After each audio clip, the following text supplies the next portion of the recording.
we are going to start the chapter number 4 of history, that is tribals, DQs and vision of a golden age. Tribals जिनको कि हम आदिवासी वगैरह बोलते हैं, DQs मतलब outsiders. Clear. यहाँ पर बेसिकली हम ब्रिटिश रूलर्स के बारे में पढ़ेंगे जो कि आउटसाइडर्स हैं. एंड कुछ लाइफ में जो चेंजेस हुए तो उसके बाद जो गोल्डन एज आ गई उसके क्या विजन्स थे, मतलब वहाँ पर उस टाइम क्या क्या था. तो अब इस चैप्टर जो स्टार्टिंग है सबसे पहले वो एक बिरसा नाम के पर्सन से स्टार्टेड है. क्लियर. एक बिरसा नाम का लड़का था जिसका जन्म हुआ था मुंडाज फैमिली में, इसलिए इसका नाम बिरसा मुंडा है फुल. ठीक है. तो मुंडाज फैमिली में इसका जन्म हुआ था जो कि जंगलों में घूमता रहता था. क्लियर. छोटा नागपुर में, झारखंड में जो कि है, जंगलों में वो यहाँ वहाँ रोमिंग का मतलब होता है घूमता रहता था विलेजेस में, जंगलों में. पीपल सेड दैट, लोगों का क्या मानना था कि उसके पास मिरेकुलस पावर है. मिरेकुलस पावर का मतलब जादुई शक्ति है. ठीक है. जैसे हम कहते हैं ना भगवान की शक्तियाँ होती हैं, सिमिलरली उसके पास एक शक्ति थी. क्या शक्ति थी?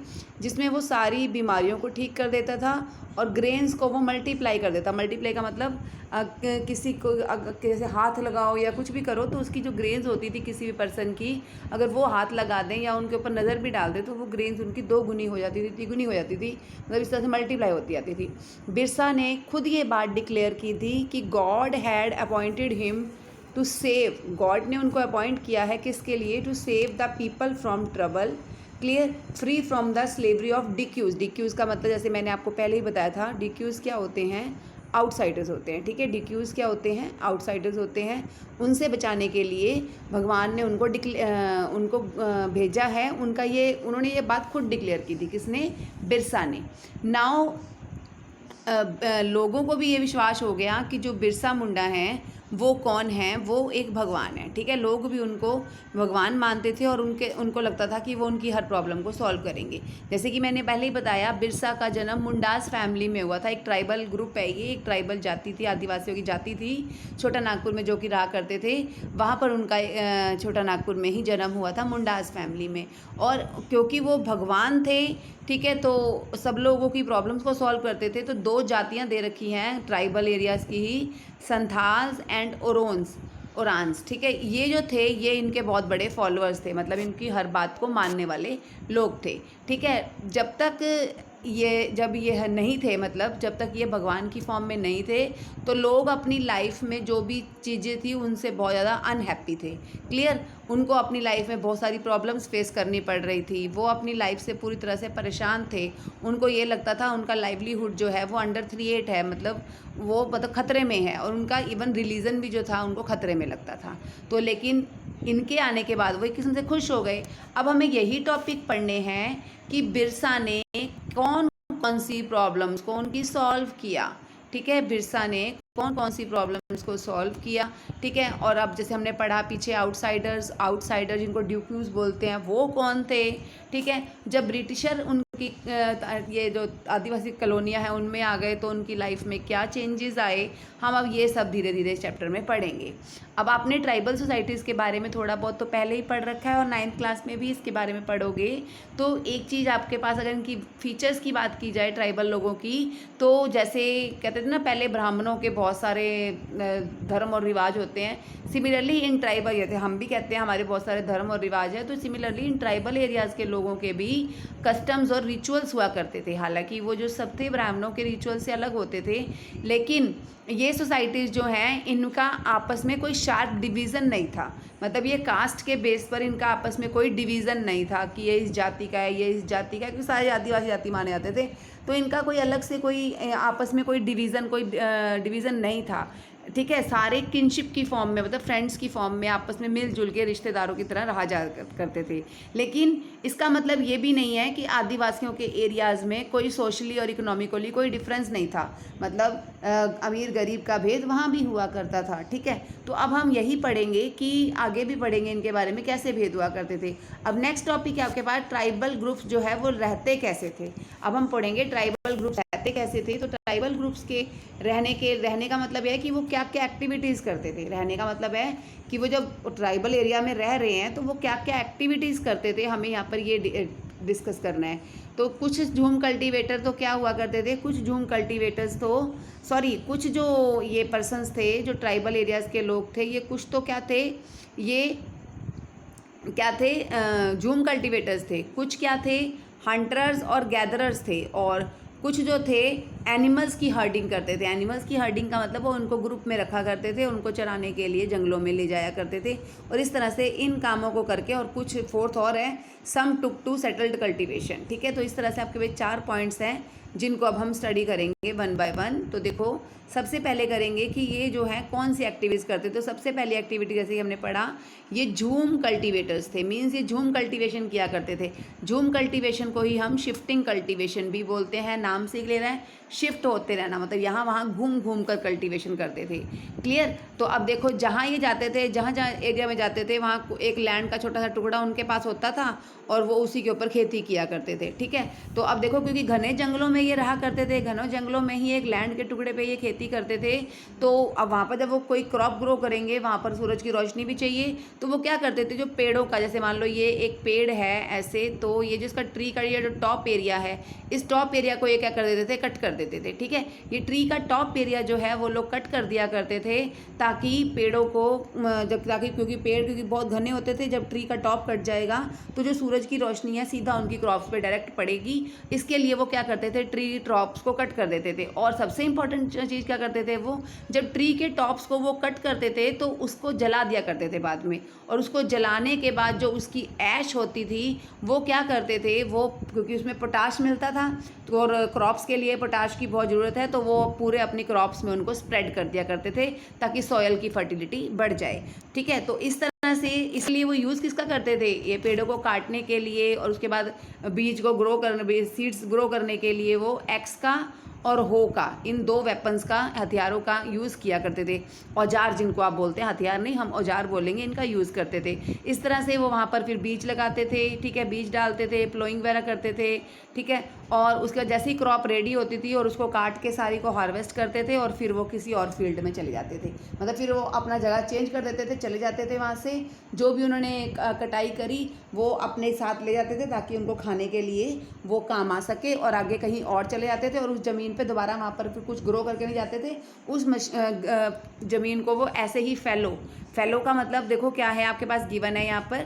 फैलो का मतलब क्या है, जो ऐसी फील्ड, फैलो फील्ड है ना, ये ऐसी फील्ड जो कि हमने ऐसे की ऐसे ही ब्लैंक छोड़ दिया, उसमें कुछ भी ग्रो नहीं किया, उसकी इस तरह से शिफ्टिंग कल्टीवेशन करते थे, मतलब घूम घूम के खेती किया करते थे। ये बेसिकली कहाँ होती थी, ये हिली एरियाज़ में, सेंट्रल इंडिया के हिली एरियाज़ में ये लोग ज़्यादा इस कल्टीवेशन को किया करते थे। और ये बिल्कुल इनका जो मूवमेंट था बिल्कुल फ्री होता था, और ये मतलब ये यहाँ वहाँ घूम कर कल्टीवेशन किया करते थे। नेक्स्ट है, ये सेकंड एक्टिविटी क्या करते थे, ये हंटर्स या गैदरर्स थे, मतलब हंटिंग करते थे कंबाइंड वे में, कलेक्टिव हंटिंग करते थे। ये देखो गिवन है, कलेक्टिव हंटिंग करना मतलब इकट्ठे मिल के शिकार करते थे किसी जानवर का, और बाद में उसी जानवर के जो मीट को है आपस में वो डिवाइड कर ले, बांट लिया करते थे। ठीक है, और गैदरर्स मतलब फॉरेस्ट प्रोडक्शन को गैदर करते थे, इकट्ठा करते थे। फॉरेस्ट में क्या क्या मिलता है, फॉरेस्ट में फ्रूट्स मिलती हैं, रूट्स मिलती हैं, उनको इकट्ठा किया, उनको खाया करते थे। सिमिलरली साल और महुआ के जो पेड़ थे, उनसे एक तेल निकलता था, उसका यूज़ किया करते थे। और भी आपको जंगलों में बहुत सारे हर्ब्स और श्रब्स मिलते हैं जो मेडिकल पर्पज़ के लिए होते हैं, उनको इकट्ठा करते थे और मार्केट में आगे बेच दिया करते थे। सिमिलरली कुसुम और पलाश के फ्लावर से वो क्लॉथ्स और लेदर की चीज़ें बनाया करते थे। तो इस तरह से फॉरेस्ट में जो भी चीज़ें प्रोड्यूस होती थी उनको वो गैदर करते थे और उनसे भी अपना गुजारा चलाया करते थे। अब नेक्स्ट टॉपिक है, इसी के अंदर है, पहले तो आप इसी में देख लो कि जो ये फॉरेस्ट प्रोडक्शन है ये करते तो थे, तो अब इनको ये तो है नहीं कि सिर्फ इन्हीं से इनका खाना पीना चलेगा, और जो खाना पीना छोटी सी लैंड पे काटा है अगर, तो वो मान लो उनके पास वो शिफ्टिंग कल्टीवेशन नहीं करते, फिर वो खाते पीते कहाँ से हैं। तो इसके लिए वो बार्टर सिस्टम, मतलब उनको ग्रेन्स वगैरह कहाँ से मिलती हैं, तो इसके लिए आप यहाँ पे देख सकते हो बार्टर सिस्टम भी हो सकता है। मतलब चीज़ देने के बदले में उनको इन रिटर्न गुड्स मिल जाती है। मान लो उन्होंने पलाश के फूलों से कपड़े का यूज़ करके जो कपड़े बनाए हैं वो मार्केट में सेल किए, या पलाश के फूल मार्केट में सेल किए, और उससे क्या किया उन्होंने, उसके बदले में किसी से अनाज ले लिया, किसी से चावल ले लिए, और इस तरह से वो अपनी खाने पीने की ज़रूरतों को पूरा करते थे। और भी वो बहुत सारे काम किया करते थे छोटे मोटे, जैसे कि लोड वगैरह कैरी करना, ठीक है, भार उठाया करते थे, रोड्स बिल्डिंग करते थे, किसानों की फील्ड्स में वो लेबरर्स की फॉर्म में काम करते थे, ठीक है। तो इस तरह से ये बहुत सारे, और सबसे इम्पॉर्टेंट कई बार दूसरों के लिए काम करने की बजाय वो क्या करते थे, वो एक कलेक्ट रखी है बायगास, ठीक है। बायगास क्या है? बायगास एक जाति ही है ट्राइबल्स की, उनकी तरह भी अपनी लाइफ को जीने की कोशिश करते थे। इसमें क्या होता था देखो, when supplies of forest produce shrank, tribal people have increasingly wander about in search of work as a labourers. ये तो हम पढ़ चुके हैं, पहले ही वो लेबरर्स की फॉर्म में काम ढूंढ चुके हैं, बट आप उनमें से एक जाति का बता रखा है, एक जाति दे रखी है बायगास, ठीक है। जो बायगास लोग होते थे वो जो थे ना, वो दूसरों के लिए काम करना पसंद नहीं करते थे, ठीक है। वो अपने आप को देखते थे कि वो सिर्फ जंगलों में ही रहेंगे, उनको दूसरों के लिए काम करना बिल्कुल पसंद नहीं था। जो कुछ मर्जी हो जाए, वो सिर्फ फॉरेस्ट की प्रोडक्शन पर ही अपनी लाइफ जीते थे। अगर उनको किसी और के लिए काम करना पड़ता था तो उनको लगता था कि उनकी डिग्निटी बिलो जा रही है, मतलब उनका जो शान है, उनकी शान के खिलाफ है वो चीज़, वो इसलिए वो ये काम नहीं करते थे। तो इस तरह से जो ट्राइबल एरियाज़ के लोग हैं वो क्या करते थे, ट्राइबल एरियाज़ के लोग सिर्फ मेनली बहुत सारे काम करते थे, लेकिन जो ये बायगास सोसाइटी थी ये कुछ भी नहीं करती थी, ये इन दूसरों के लिए काम करना बिल्कुल ही पसंद नहीं करती थी। अब फोर्थ वर्क है इनका। अब देखो इसी में एक ये भी चीज़ दे रखी है, मान लो किसी और से उनको अगर अनाज नहीं मिलता तब वो क्या करते थे, तब वो मनी लैंडर्स से, ठीक है, तब वो क्या करते थे, जो मनी लैंडर्स होते थे, ठीक है, या फिर कोई ट्रेडर्स वगैरह होते थे, वो उनसे क्या करते थे, लोन ले लिया करते थे। वो उनको लोन दिया करते थे और वो उनसे हाई इंटरेस्ट भी चार्ज करते थे, लेकिन वो बेचारे भोले भाले ट्राइबल थे, वो लोन ले भी लिया करते थे ताकि उनकी खाने पीने की ज़रूरतें पूरी हो सके। लेकिन उनको धीरे धीरे पता चलने लग गया कि ये जो मनी लैंडर्स हैं ये उनसे हाई रेट ऑफ इंटरेस्ट ले रहे हैं, जिस कारण से उनकी कंडीशन जो है पूरी तरह से माइजर होती जा रही थी, मतलब दुखी होती जा रही थी, जिससे वो बहुत परेशान थे। अब तीसरा, ये पहला हमने पढ़ा वो झूम कल्टीवेशन करते थे, दूसरा हमने पढ़ा वो हंटिंग और गैदरिंग करते थे। तो तीसरा है अब हमारे पास, वो क्या करते हैं, कुछ जो ये ट्राइबल ग्रुप्स हैं वो एनिमल्स हर्ड करते थे। एनिमल्स की हर्डिंग का मतलब ग्रुप ऑफ एनिमल रखते थे वो बहुत सारे, और उनको गाँव के जंगलों में ले जाया करते थे, उनको वहीं पर चराया करते थे। देखो इनको हम पेस्टोरलिस्ट भी बोलते हैं, जो यहाँ से वहाँ अपने कैटल के साथ घूमते रहते थे। तो देखो बहुत सारी कास्ट दे रखी हैं, जैसे वन गुज्जर्स दे रखे हैं, लबादिस दे रखे हैं, ठीक है, गद्दीस दे रखे हैं, बकरवाल दे रखे हैं। ये सारे क्या हैं, अलग अलग तरह के, कोई मतलब गोट्स रखता है, कोई शिप्स रखता है, और ये अपने एनिमल्स को ले लेके यहाँ से वहाँ जंगल में घूमा करते थे और इनको चराया करते थे, ठीक है। और इन्हीं एनिमल्स से मिलने वाला दूध वगैरह बेच कर ही वो, मीट वगैरह बेच कर ही वो उससे अपना गुजारा चलाया करते थे। तो आगे जो इसका एक टॉपिक है लास्ट जो है, some took to settled cultivation.